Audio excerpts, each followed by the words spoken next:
es hipófisis, ¿sí? Ustedes van a ver a lo largo de sus clases de endocrino que la mayor parte de las neoplasias que afectan al sistema endocrino primeramente son benignas o son tumores que crecen, ¿sí? Eh, y habitualmente, pues, estos tumores neuroendocrinos que pueden afectar a la hipófisis, a la tiroides, a las suprarrenales, etcétera, tienen algo en común. Pueden llevar a una hiperproducción, ¿sí?, de las hormonas que esas secretan y por tanto, pues, la mayor parte de las sintomatologías van a estar asociadas con incremento en la funcionalidad resultantes de estas hormonas, ¿ya? Entonces, conmigo vamos a hablar la parte de hipófisis. Están viendo mi pantalla completa, ¿no es cierto? Sí, doctor.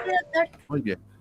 Entonces, conmigo vamos a ver la parte de hipófisis y primeramente, pues recordar algo de lo que es la parte fisiohistológica de la hipófisis. La hipófisis es una glándula, ¿no es cierto? Y yo siempre la considero como la glándula de comando de las endocrinas, ¿sí? El general de comando, pero no es el comando final, sino quien tiene la última palabra es siempre la parte del sistema nervioso. Entonces, a pesar de que comanda varias glándulas endócrinas en nuestro cuerpo, la glándula hipofisiaria pues también tiene una dependencia de la funcionalidad del sistema nervioso central. O sea, el sistema nervioso controla el funcionamiento de nuestra glándula hipófisis, ¿sí? Aquí podemos observar a la hipófisis con los dos componentes, tanto histológicos, pero que también tiene una importancia fisiológica, ¿ya? ¿Y cuál es esta importancia? Voy a ir aceptando a los que todavía van ingresando, ¿ya? La importancia es la siguiente, ¿sí? La adenohipófisis, que es la mayor parte y la verdadera funcional, es una estructura epitelial, en realidad deriva a partir del ectodermo bucal y el ectodermo también neural.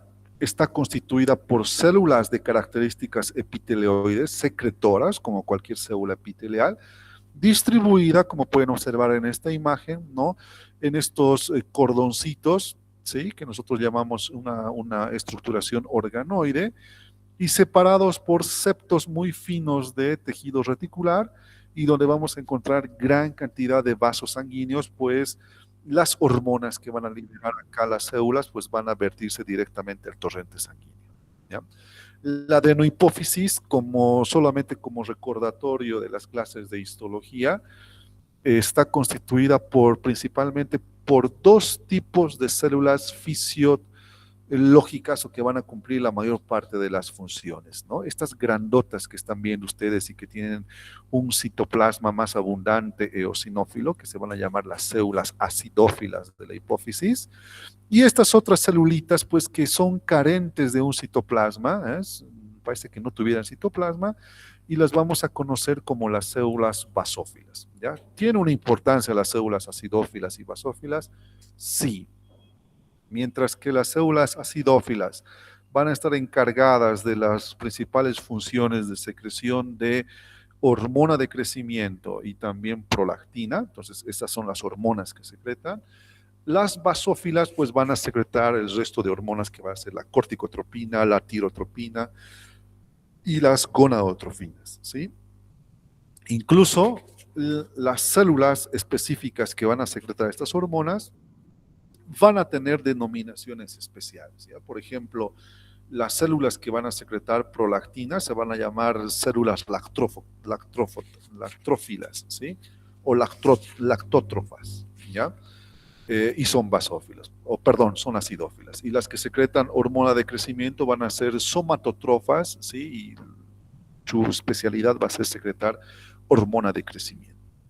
Dentro de las basófilas tenemos a las corticotrofas, las que van a secretar corticotrofina, las tirotrofas, las que van a secretar tirotrofina o la hormona estimulante de la tiroides, y finalmente tenemos a las gonadotrofas que van a secretar las gonadotrofinas, la FSH y la LH. Entonces, eso hablando de adenohipófisis. Entonces, ahí tenemos las principales hormonas de la adenohipófisis, tenemos a la tirotropina, que también se llama TSH, la prolactina, la ACTH, que es la hormona adrenocorticotrofa o también conocida como corticotrofina, la hormona de crecimiento, y tenemos acá también a las gonadotrofinas, que son el FSH y el LH. Todas estas son hormonas secretadas por la adenohipófisis, son secretadas por esta porción muy importante. Solamente les voy a pedir de que traten de estar temprano para agregarles, ¿ya? Luego si no estamos agregando.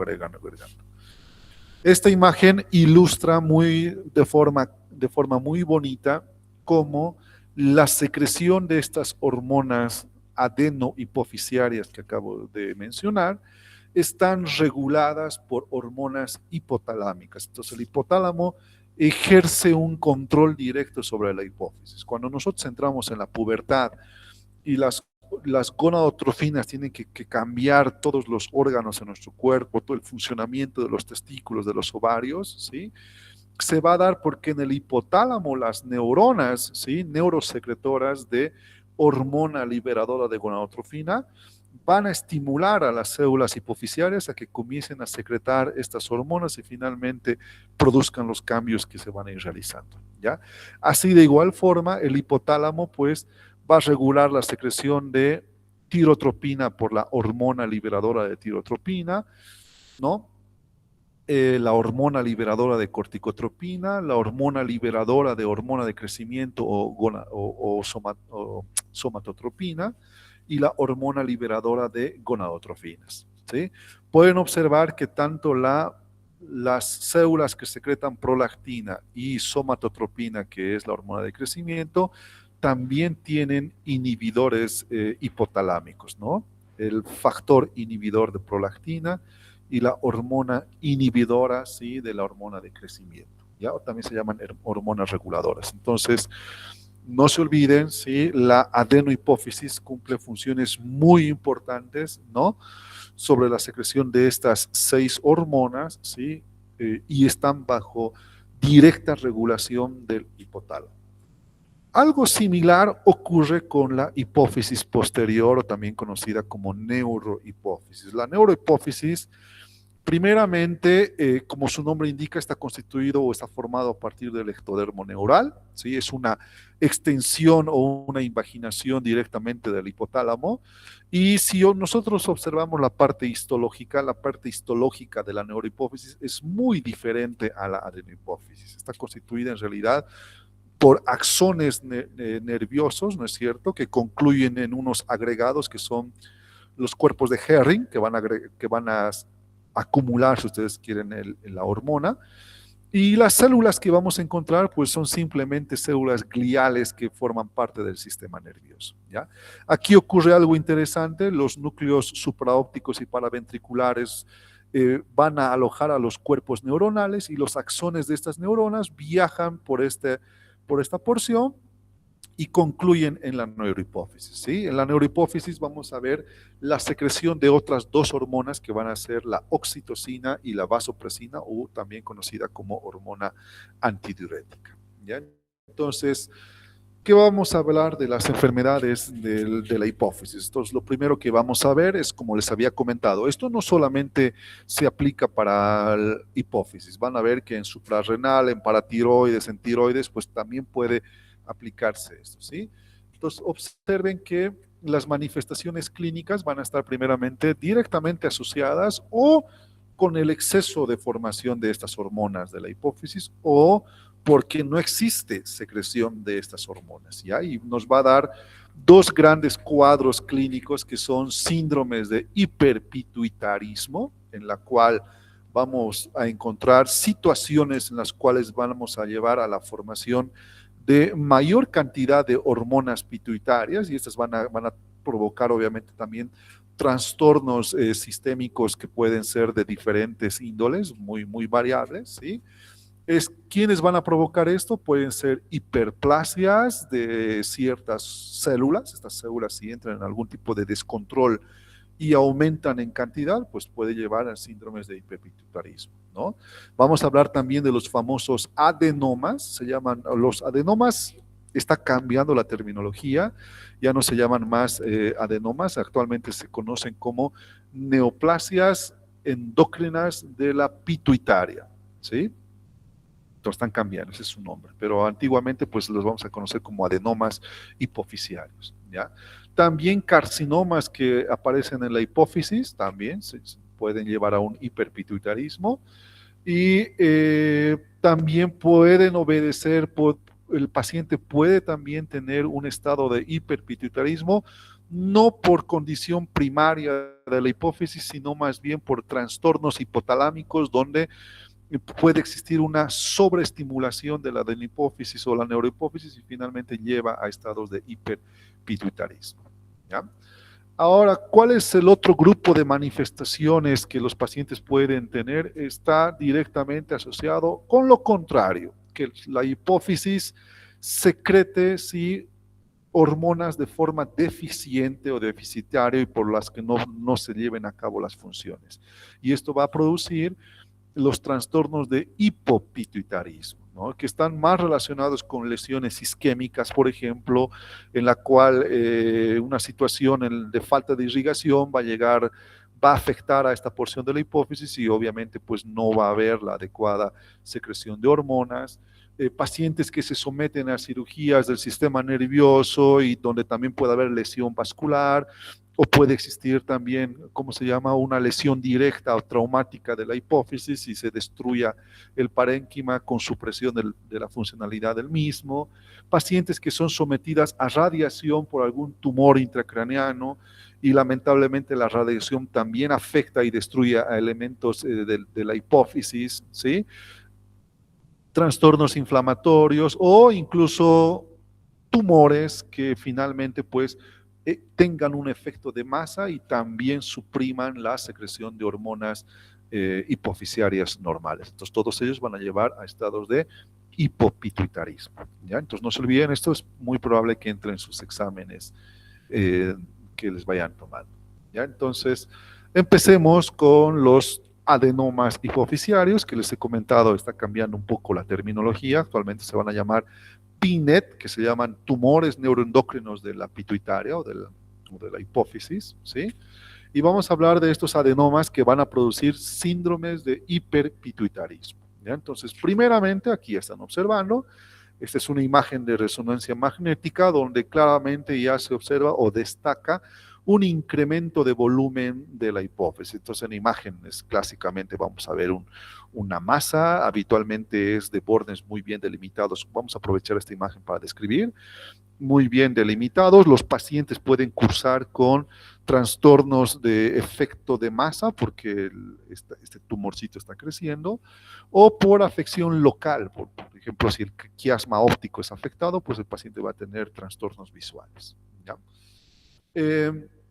Los adenomas que van a provocar hiperpituitarismo, ¿sí? Se van a clasificar según el factor de transcripción específico que van a expresar. Esto lleva a que las células proliferen de forma descontrolada.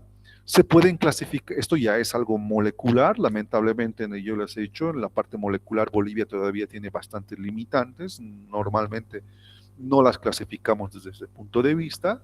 Los podemos clasificar a depender el tipo de hormona que secreta el tumor hipofisiario o el adenoma, sí, eso sí podemos nosotros determinar el estirpe específico, y también el tipo celular, pues, el que va a proliferar y que va a generar este tumor neuroendocrino, ¿ya? Algunas causas menos frecuentes de hiperpituitarismo son carcinomas de hipófisis, los carcinomas de hipófisis son muy poco frecuentes, y algunos otros trastornos del hipotálamo que influyan directamente sobre el funcionamiento de la hipófisis, ¿ya? Muy bien, entonces no se olviden, ¿sí?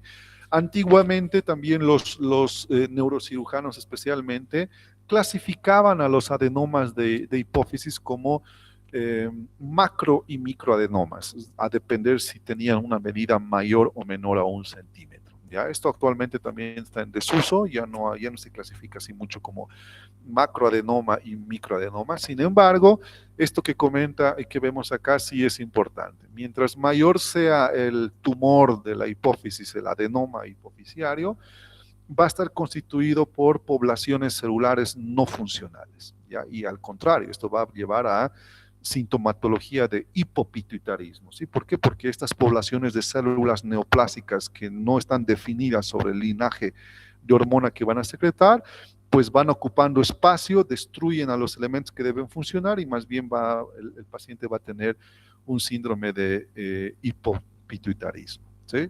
Aquí podemos observar los tipos de adenomas que más o menos nosotros cuantificamos o los clasificamos, las hormonas que secretan, lo que les he comentado, pueden existir factores de transcripción específicos de cada uno de ellos, enseguida vamos a citar los que son menos comunes, ¿sí?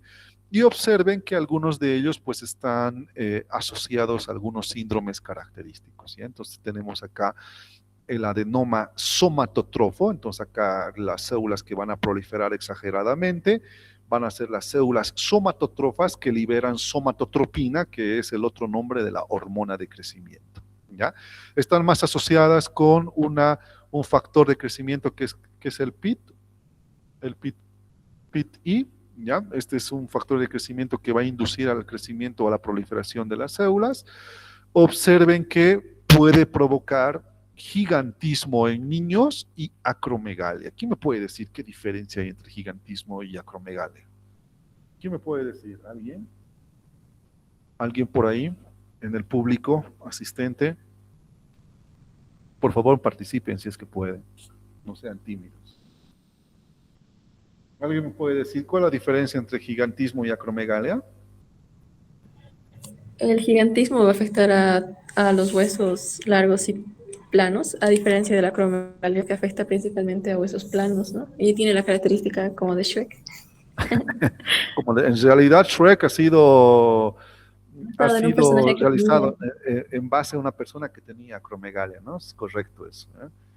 En realidad la diferencia, sí, muy bien, gracias por tu participación, pero ¿cuál es la diferencia? En el gigantismo, la persona es grandota y más o menos proporcional. Se quiere decir que sus facciones son más o menos proporcionales. ¿Por qué?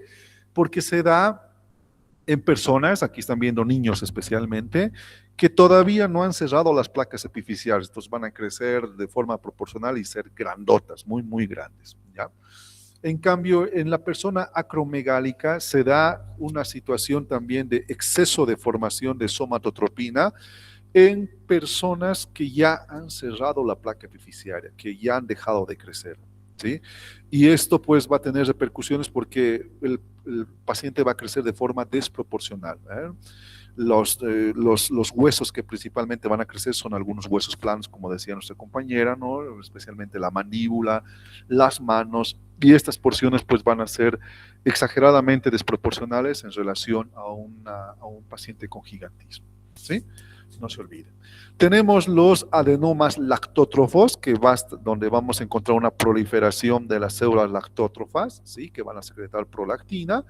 Y ya se pueden imaginar, ¿no? Si un paciente tiene un adenoma lactótrofo, puede llevar a un síndrome de lactorrea, en el cual va a provocar, sí, formación de leche y amenorrea en las mujeres, ¿ya? Entonces, la lactorrea puede darse en varones y en mujeres. Entonces, si una mujer no está en gestación, las pruebas de embarazo, o también puede ser varón, no está en gestación, las mamas crecen y comienza a existir una eyección de un líquido lechoso, eso debe llevar a investigar, sí, de adenomas hipofisiarios, porque pueden estar frente a un adenoma lactótrofo, sí, que está llevando a una maduración y formación patológica de leche, ¿ya? En los varones generalmente produce también disfunción sexual e infertilidad, ¿sí? Porque la prolactina inhibe a la secreción de gonadotrofinas y eso es lo que lleva a esto de la amenorrea, la disfunción sexual, infertilidad, etc. ¿Sí? Existen adenomas que secretan hormona estimulante de la tiroides, se llaman tirótrofos. Estos adenomas obviamente van a estar asociados con hipertiroidismo, una exageración en la activación de los folículos tiroides, ¿ya? Y los adenomas corticotrofos, que van a secretar corticotropina u hormona adrenocorticotrofa. Fíjense, el factor de transcripción hasta acá en toititos es más o menos el PIT, el el PIT o el TPIT. Entonces, no se olviden, están muy asociados con estos adenomas, ¿ya? Y estos pueden provocar síndrome de Cushing, ¿sí? Síndrome de Nelson, o incluso puede formar hiperplasias de las glándulas suprarrenales, ¿ya? Luego tenemos los adenomas gonadotrofos, ¿sí? Aquí ya vamos a encontrar otro tipo de factores de transcripción, ¿sí? Acá se van a liberar de forma exagerada FSH y LH. Observen que un factor de transcripción, que es el GATA2 especialmente, y el SF1 van a estar principalmente activados, ¿sí? E igual que el anterior, pues pueden generar masas muy grandes, ¿sí? Dentro de la hipófisis, ¿ya? Entonces, pues, incluso esa masa gigante en algunos casos puede ser no secretora y llevar incluso a un hipopituitarismo, ¿ya? Tenemos el adenoma de células nulas, no secreta ningún tipo de hormona, es no secretante y también va a generar un efecto de masa. Y en una última clasificación tenemos los adenomas plurihormonales, pues en los cuales podemos encontrar niveles muy elevados de varias hormonas, no solamente una, y pues puede también provocar síndromes que van a estar relacionados con la secreción de estas hormonas, ¿ya? Entonces, estos son los adenomas que nosotros los clasificamos a depender del tipo de hormona y el tipo de célula que está proliferando, ¿sí? Estos adenomas hipoficiarios habitualmente afectan a adultos entre los 35 a 60 años, lo que les había comentado. Antiguamente se clasificaban como microadenomas cuando eran menores a 1 centímetro y la mayor parte de ellos eran hipersecretores de hormonas, entonces generaban sintomatología que llevaba a la investigación de estos tumores. Y cuando medían mayor a 1 centímetro se las conoce como macroadenomas, ¿sí? Esta clasificación un poco ya no se la realiza, pero seguramente van a ver también que los neurocirujanos pueden estar todavía aplicando, ¿ya? No se olviden, ¿cuál es la causa? Mutaciones, ¿sí? En estos genes de transcripción que hemos mencionado, ¿ya? Los PIT, TPIT, GATA3 son los principales, ¿sí? Entonces, estos genes de transcripción pueden ser heredados, ¿sí? De línea germinal, o pueden ser adquiridos por casualidad o por mala suerte, si ustedes quieren, y si estos genes de transcripción pues se alteran, pues van a llevar a la proliferación de las células específicas y finalmente pues lleva a la formación de estos adenomas, ¿sí? Puede haber estas proteasas de ubiquitina también que están mal y otras mutaciones de los factores de crecimiento o de transcripción que hemos mencionado, ¿ya?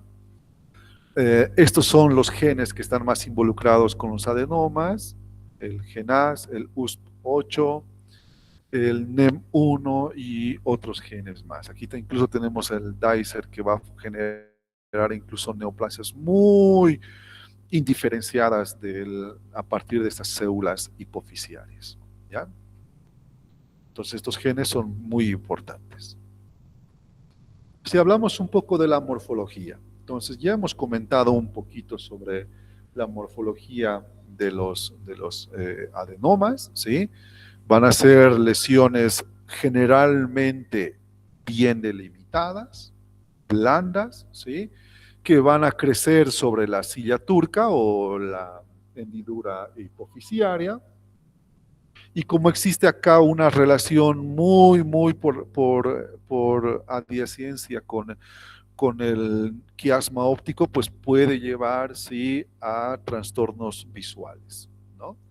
Hasta un 30% de los adenomas hipoficiarios, como pueden ver en esta imagen, puede infiltrar al seno cavernoso, al seno esfenoidal, incluso a la dura madre y el cerebro, ¿ya? Entonces pueden afectar o comprimir por contigüidad a estos órganos, ¿sí? Si hablamos desde un punto de vista, aquí estamos viendo un adenoma hipoficiario, este sí es muy gigante, observen que ha crecido, a pesar de que es una neoplasia muy grande, pues todavía sigue teniendo límites relativamente bien definidos, ¿ya?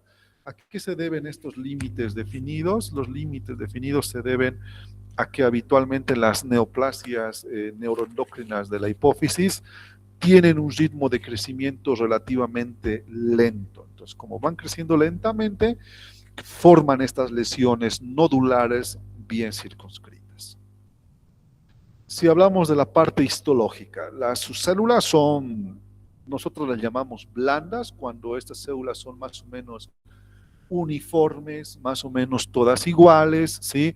Observen que las células tienen un aspecto poligonal y en un crecimiento difuso, han perdido ese crecimiento que inicialmente les había mostrado en la histología. Observen que en la hipófisis normal, las células hipofisiarias crecen formando estos niditos o bloques, ¿no? Que se llaman bloques organoides. Y cuando alguna de estas células adquiere mutación y comienza a proliferar, pues el crecimiento va a ser en un patrón difuso, como están observando en esta imagen, ¿ya?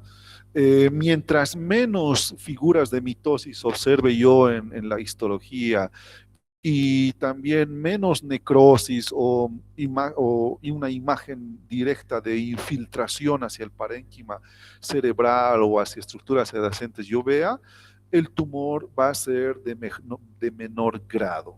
Entonces nosotros gradificamos a los tumores, ¿sí?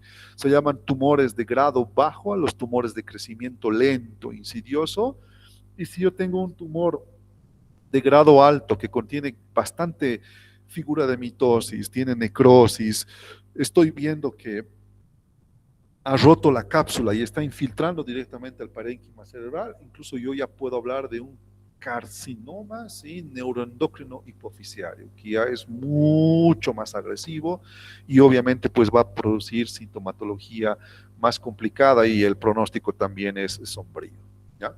Entonces, cuando yo tengo estas lesiones, pues nosotros sometemos habitualmente a estudios de inmunohistoquímica para las diferentes hormonas, esto en una tentativa de querer identificar el estirpe específico de células, ¿sí? Entonces, si me marca, por ejemplo, para prolactina es un adenoma lactótrofo y le doy ese diagnóstico, ¿sí? Adenoma lactótrofo porque está constituida por células lactótrofas, ¿sí?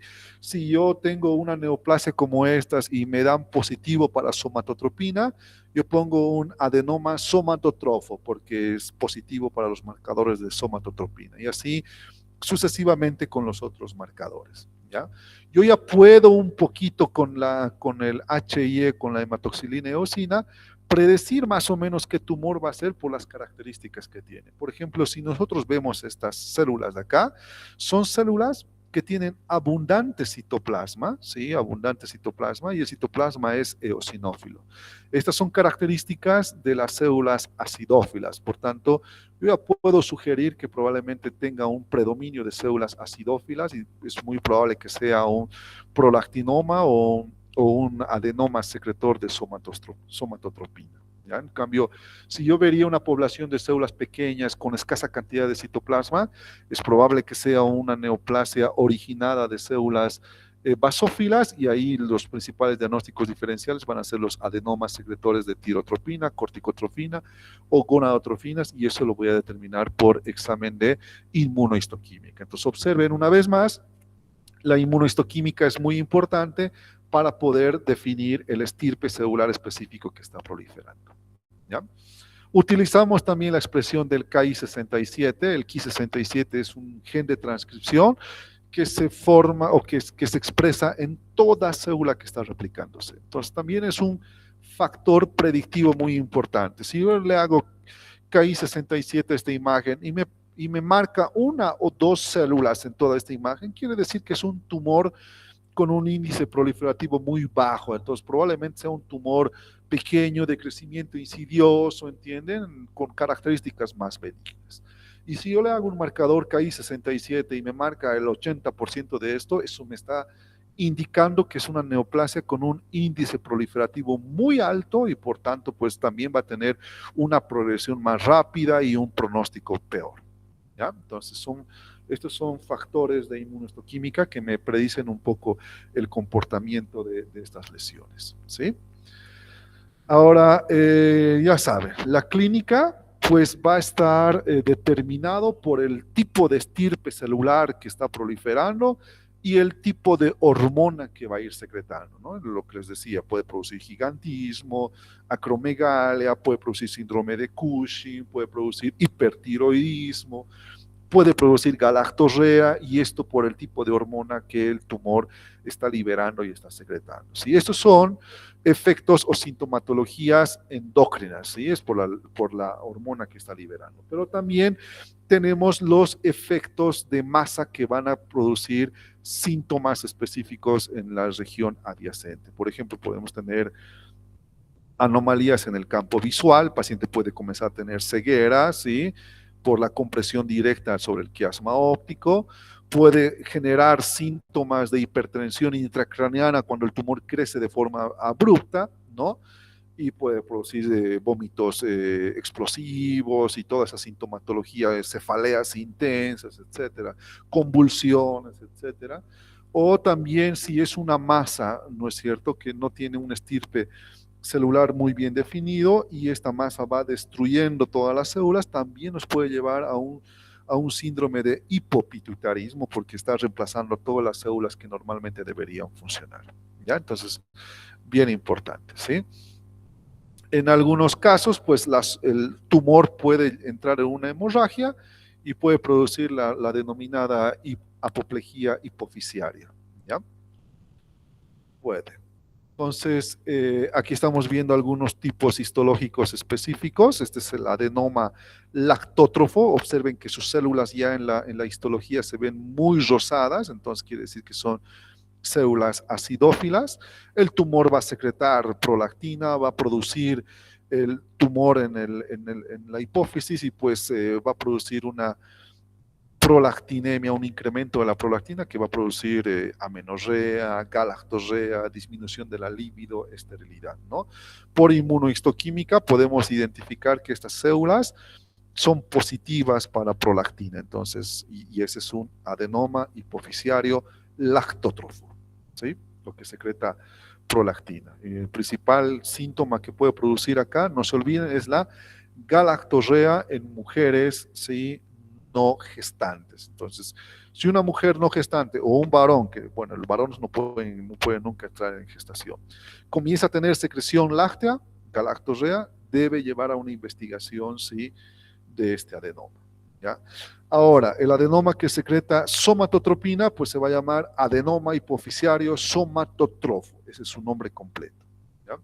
Acá, no se olviden, puede producir dos síndromes. Gigantismo, si se va a producir un tumor que secreta gran cantidad de hormona de crecimiento antes del cierre de las placas epifisiarias. Entonces, ¿qué va a producir esto? Va a producir un incremento del tamaño relativamente proporcional, un gigante proporcional. ¿Ya?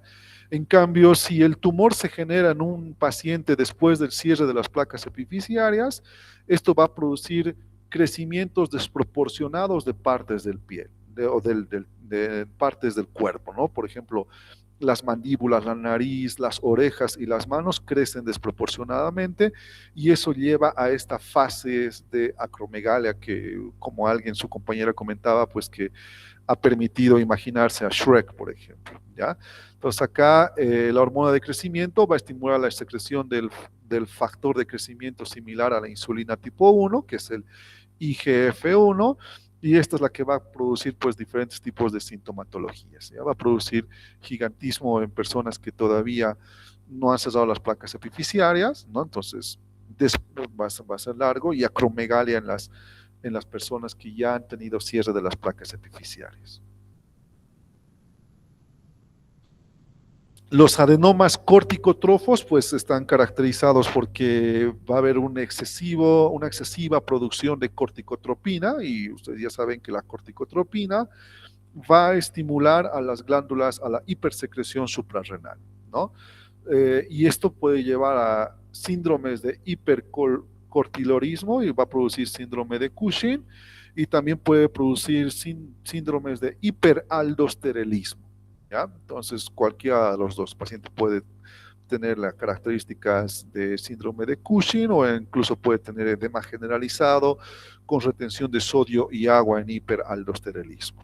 ¿Ya? Habitualmente, los adenomas hipofisiarios corticotrofos tienden a ser microadenomas pequeños y se tiñen con tinción de paz, que es el ácido periódico de Schiff, que es un marcador que expresan estas células que liberan corticotrofina.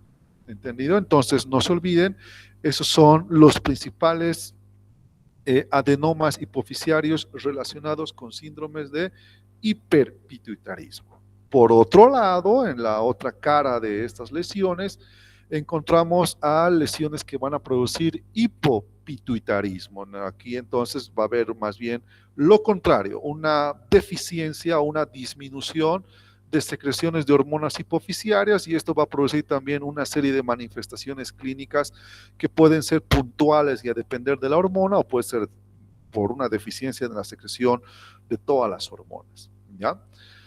Muchas veces está asociado porque el controlador de la hipófisis no funciona. O sea, en la mayor parte de los casos, el origen del hipopituitarismo es en realidad por patologías que afectan al hipotálamo, ¿ya? Y cuando hablo de esto, pueden ser neoplasias que afectan y destruyen al hipotálamo, o eventos isquémicos del sistema nervioso que finalmente lleven a que el hipotálamo no funcione, no active a la hipófisis, y las hormonas hipofisiales pues no van a cumplir con sus funciones, ¿ya?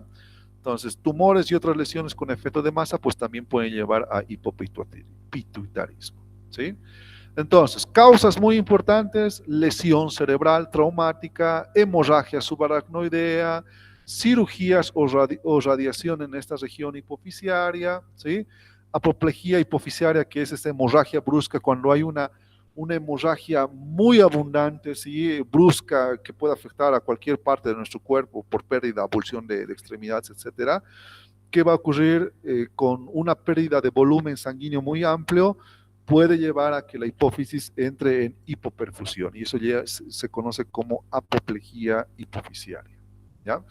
Y también tenemos el síndrome de Sheehan, que se da también por un proceso isquémico asociado al posparto, donde también la mujer que ha dado parto, ¿sí?, también tiene pérdidas muy grandes de volumen sanguíneo, y esto también puede producir necrosis isquémica de la hipófisis. No se olviden, en la mujer en posparto se llama síndrome de Sheehan, ¿sí? No se olviden. Y también puede estar inflamación, infecciones y otros eventos que pueden comprometer al funcionamiento de la hipófisis, ¿ya? Entonces, clínica del hipopituitarismo pues va a variar según a las hormonas específicas que vayan estando comprometidas, ¿ya? Si por ejemplo en una mujer o en un varón, no siempre mujer, ¿no?, no hay secreción de hormona de crecimiento, esto va a llevar al enanismo hipofisiario, ¿ya? Hay casos muy relatados. Este caso que se ha hecho una película era de una mujer adulta que, como no existía liberación adecuada de hormona de crecimiento, pues esto no permitía el desarrollo adecuado corporal, y por tanto hacía que todavía tenga fenotipo de niña, ¿ya?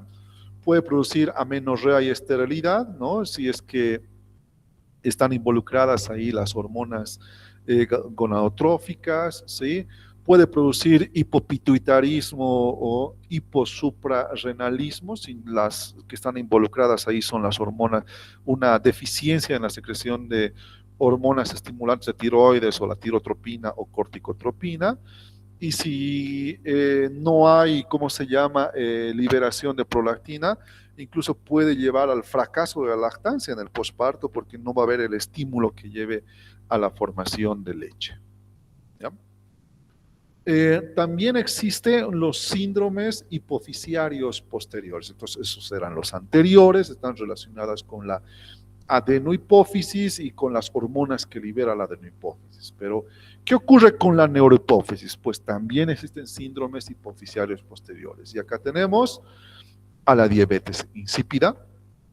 Esto se va a deber por deficiencia en la secreción, ¿sí?, de hormona antidiurética, o también conocida como vasopresina, ¿ya? Esto va a llevar como no hay vasopresina, pues va a llevar a la formación de volúmenes excesivos de orina, lo que lleva a la poliuria, ¿sí? Es un síndrome bien característico. Cuidado, se llama diabetes insípida por deficiencia de ADH, ¿ya? Y traumatismos craneales, tumores inflamatorios que afecten al hipotálamo, esta parte posterior de la hipófisis, también pueden llevar a estos síndromes hipofisiarios posteriores en los cuales puede existir deficiencias en la secreción de estas hormonas. Y finalmente, pues, ya para concluir el contenido que tenemos para hoy, vamos a hablar de otros tumores, ¿sí?, supracelares hipotalámicos. Y acá el tumor más frecuente que también va a afectar en esta zona hipofisiaria, si no es hipófisis, es este otro tipo de tumor. ¿Ya? Pueden haber otros más, sí, pero son menos frecuentes. Miren, observen, también afecta a la misma zona hipofisiaria. Y este es el segundo tumor en compromiso y se llaman craneofaringiomas. ¿Ya? Entonces, el craneofaringioma es un otro tumor, ¿sí?, aparte de los gliomas, que puede afectar a la región hipofisiaria. ¿Ya? Estos craneofaringiomas tienen dos picos de presentación, uno entre los 5 a 15 años y otro en personas mayores a 65 años. Entonces, o de forma temprana o de forma tardía. ¿Sí? Los síntomas que van a provocar, pues también pueden estar, aquí ya no hay síntomas endocrinos porque no es un crecimiento de células endócrinas, pero sí son especialmente trastornos, sí, de masa local, ¿no?, de efecto de masa con compromiso local. Pueden haber cefaleas, trastornos visuales cuando el quiasma óptico está afectado, ¿sí? Y puede producir también deficiencia en la secreción de hormonas hipofisiarias, porque como se encuentra en esta localización, pues puede comprimir y generar ese tipo de síntomas, ¿sí? Puede medir varios centímetros, puede ser una lesión relativamente bien encapsulada o tener aspecto quístico, como pueden ver en esta imagen, ¿no? Y la principal característica del craneofaringioma, no se olviden de esto, es que está constituida por un epitelio de tipo células escamosas. ¿Ya? Es una neoplasia derivada del ectodermo bucal con características de células escamosas. Entonces van a ver acá células de aspecto escamoso, estratificado, que incluso puede calcificarse o incluso puede formar queratina. Y ese es el sello distintivo de los craneofaringiomas. Entonces, no se olvide, en hipófisis vamos a encontrar dos principales tumores, ¿ya? Entonces, en la región hipofisiaria tenemos a los adenomas hipofisiarios y a los craneofaringiomas. Obviamente, también pueden afectar los gliomas, meningiomas en esta zona, sin embargo, se encuentran en menor proporción, ¿sí? Y luego ya entra tiroides, que seguramente ya otra de sus, creo que la doctora Ríos les va a dar la parte de tiroides, ¿ya? Entonces, ese es el contenido de hoy. No sé si tienen alguna consulta y pregunta con respecto a tumores de la hipófisis o que afectan a la región hipofisiaria. ¿Dudas, jóvenes? ¿Se escuchaba la clase o no? Hola, hola, ¿están por ahí? ¿O ya se fueron? Todo claro, Sí, se doctor. escuchaba normal, doctor. Ya, muy bien. Entonces, ese es el contenido del día de hoy. Hemos hablado de hipófisis, ¿sí? Con los diferentes tumores, ¿ya? Conmigo, jóvenes, va a ser directamente hasta mama. Entonces, cuando veamos mama, pues vamos a hacer las sesiones de mama. Yo no me hago de ningún lío de hacer las clases presenciales. Ahí sí me voy a tardar un poquito. Voy a llegar, yo creo, unas 5:10, unas 5 o un poquito, porque tengo que desplazarme. O si gustan, lo podemos hacer también de forma virtual.